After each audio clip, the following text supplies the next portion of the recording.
Hello. It has been a long time since I've done a show, but I wanted to do something unique and original. So today, what we're going to do is we're going to do a 7-part series on mental magic. I think that this is important, especially with what's been going on today. It's really what this is it's occult psychology.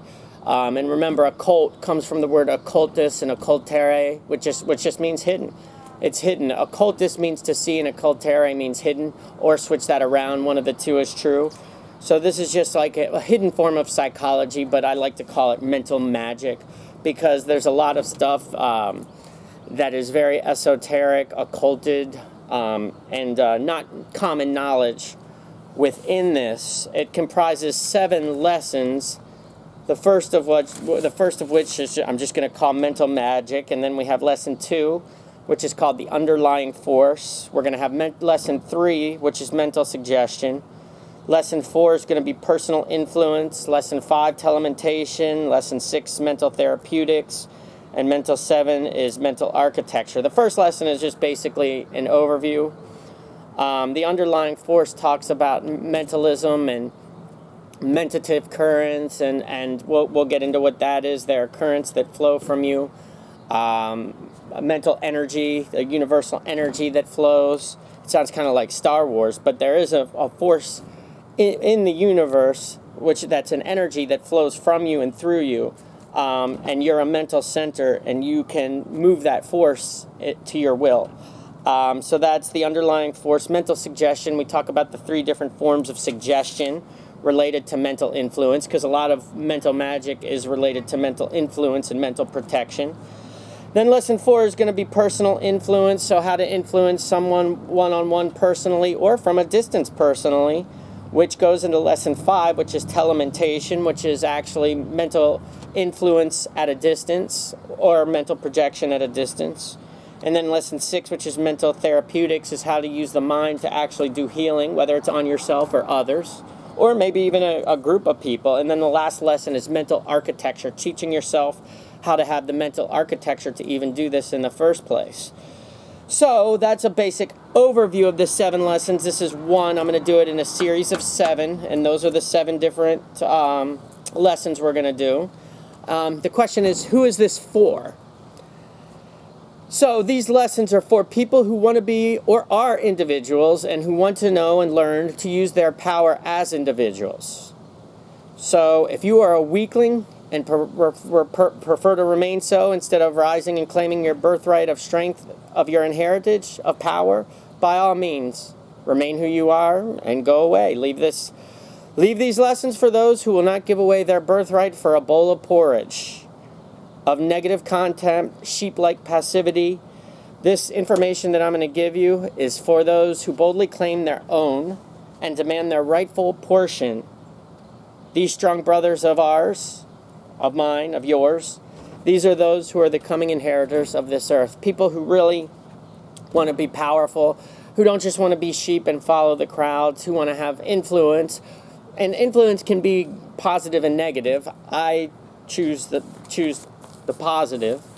So mental magic. What is mental magic? So the word mental comes from the word mentis, which means mind or pertaining to the mind. I've gone over this before. And by the way, these lessons, this is like a lot of what I've taught in the 7 principles of the Kabbalion, my video on that.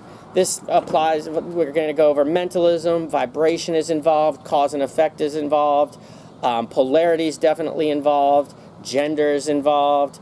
So a lot of the 7 hermetic principles or principles of the Kabbalion are used in here. But so mental means mind.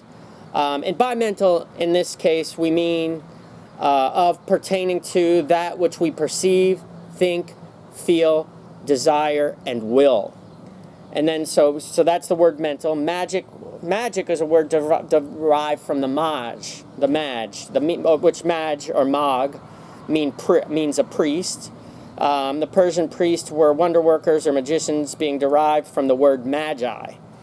From magi, you get the word magic, magnetic, magi.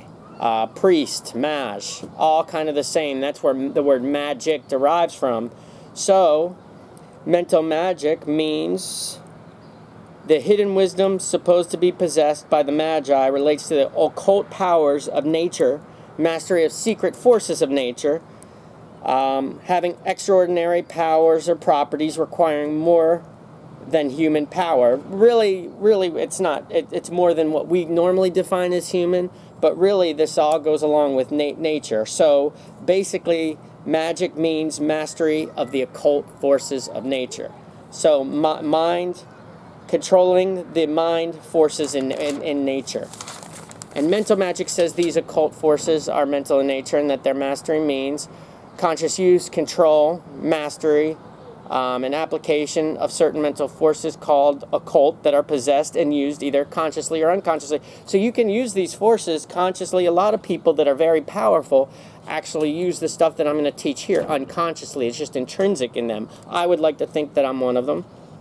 I guess that's for others to decide. But going over this and understanding, doing the research for this and knowing what I already know about occult psychology, this was pretty, a lot of this is, what's good about this is that it's pretty, the lessons that I'm going to be teaching is that they're pretty practical and they don't go into like, heavy terminology and stuff. It's just practical ways, practical lessons in how to use mental processes or mental magic as I like to call it. Mental magic can be used for good and evil purposes. It's the tool. Remember, it's always the wielder, not the tool. That's what I say that about firearms or guns or arms or whatever you want to call them, or even a military. It's about the wielder. How do you use it? Do you use it for protection and to influence others for the positive in the case of mental magic, or do you use it to harm others or play tricks on people or for deceit? That's up to the wielder. This is a tool that I'm giving you. And it's how you use that tool that determines whether it's good or bad, like anything else. So it's the wielder that determines the character of its use.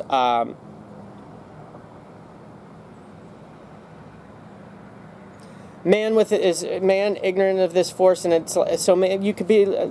So somebody that's ignorant and that uses something like this is like a child playing like with dynamite. And black magicians, I'll say this, and I know this for a fact because I've dealt with these kind of people. Black magicians get caught in their own machinations.